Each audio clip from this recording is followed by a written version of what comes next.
and welcome to The World Now on TVC News. We continue to monitor updates following the coup in Niger Republic. Coup leader General Abdurrahman Chiani has declared that he will not bow down to pressure to reinstate deposed President Mohamed Bazoum, criticizing sanctions imposed by West African leaders as illegal and inhuman, and urging his countrymen to get ready to defend their nation. The following report takes a look at the latest development in Niger following the coup. General Abdurrahman Chiani's comments, issued in a televised address on Wednesday, came as the defense chiefs of the economic community of West African states met in neighboring Nigeria to discuss the crisis. The regional bloc has imposed severe economic sanctions and threatened to use force if Bazoum's presidency is not restored by 6th of August. It has also dispatched a delegation to Niger to negotiate with the soldiers who seized power. General Chiani, however, remained defiant. The self-declared leader said the military reject these sanctions altogether and refuses to give in to any threat wherever they come from. In Abuja, the capital of Nigeria, the ECOWAS Commissioner for Political Affairs, Peace and Security, Abdel Fattah Musa, told reporters that the military option is the very last option on the table, but the bloc has to prepare for the eventuality. As part of the sanctions on Niger, Nigeria also cut power to its neighbor on Wednesday.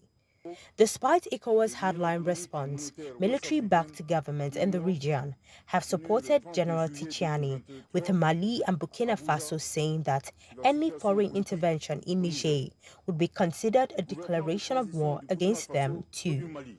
Russia, which has stepped up its presence in Mali and Burkina Faso following the coups there, meanwhile called for urgent national dialogue in Niger. Western countries, however, have strongly condemned the July 26 coup in Niger. Amid the tensions, the United States announced it would evacuate some staff and families from its embassy in the country. The mission, however, will remain open and the senior leadership will continue working there, it said.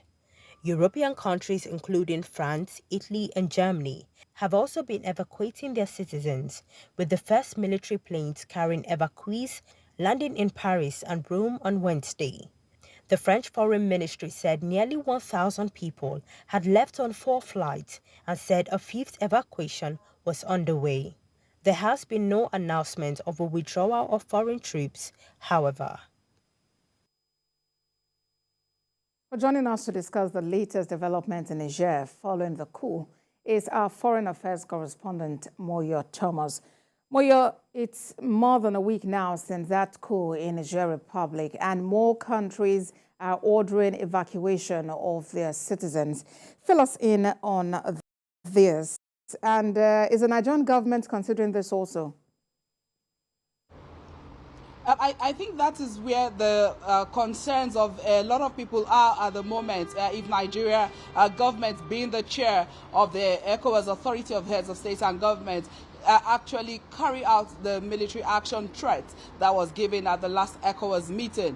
The concern is the repercussion that could come from this, and that is what a lot of experts and analysts have been talking about in the last few days, given the fact that these coupists are actually not backing down. They are very defiant, standing on their grounds that they would not reinstall the elected president, Mohamed Bazoum. And the fact that they are also getting sympathies, or maybe, you know, when it comes to situations like this, Burkina Faso and Mali that had earlier experienced coup is also threatening to stand with them in case of a military intervention, because they feel a military intervention on Niger is also a military intervention on them. And if this happens, the fear is the repercussion that could come, especially to Nigeria. At the moment, we already know, given the harsh sanctions, a lot of people are likely to migrate, to leave Niger and come to Nigeria, considering that we share borders. About 7 states share border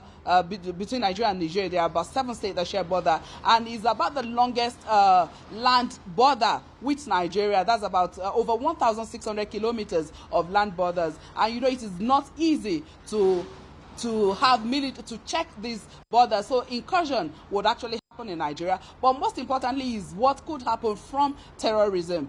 You would also remember that in the fight against terrorism in the Sahel, Niger has been a strong ally with Nigeria, given the precedent. But now that this issue, this military takeover has happened, people are saying that there is a likelihood that terrorism would have a better chance in Niger, which is easy for them to now come into Nigeria. And it's certain Nigeria, we don't want terrorist attack. We don't want such situations in Nigeria at the moment. So we're all hoping that the consultations that Nigerian government is leading would work, and then we'll see an end to all this.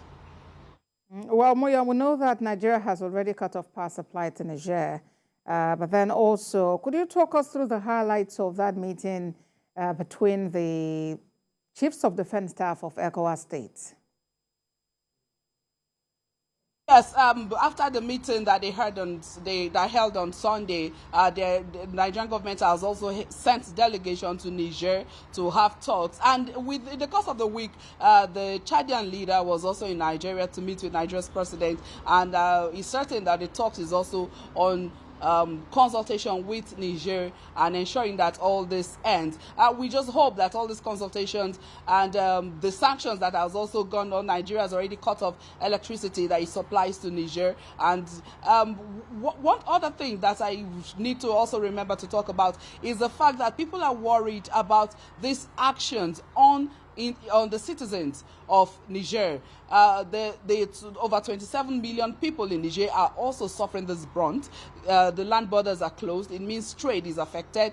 It means access to even medical aid will be affected. And also, with the electricity cuts, businesses are almost grounded. And all these are telling on the people. So we hope that the talks and the consultations that are ongoing will actually work so that the people don't suffer what they don't need to go through. Moyo, I presume you're yet to hear anything about whether or not Nigeria is evacuating its citizens and how soon that would happen. At the moment, we have not heard about any talks on evacuation from Nigeria. But then, considering the closeness between Nigeria and Niger, I'm not sure evacuation would be an issue of that serious magnitude. It's so easy for Nigerians to come into Nigeria and Nigerians to go into Niger. So that proximity would help anyone, any Nigerian willing. We're even also talking about Nigerian coming in, refugee, high turnout of refugees from Niger at the moment. Nigeria is also worried about that and how to handle that situation. So it's sure that if Nigerians need to cross over, it's easy. Moreover, the Ministry of Foreign Affairs is also meeting with journalists tomorrow. They will be updating us on what is going to happen. We hope that they will talk about, in case there's any evacuation planned, that we'll also hear about that tomorrow when we meet with the PAMSEC of the Ministry of Foreign Affairs. Thomas, for us in Abuja, thank you for that update.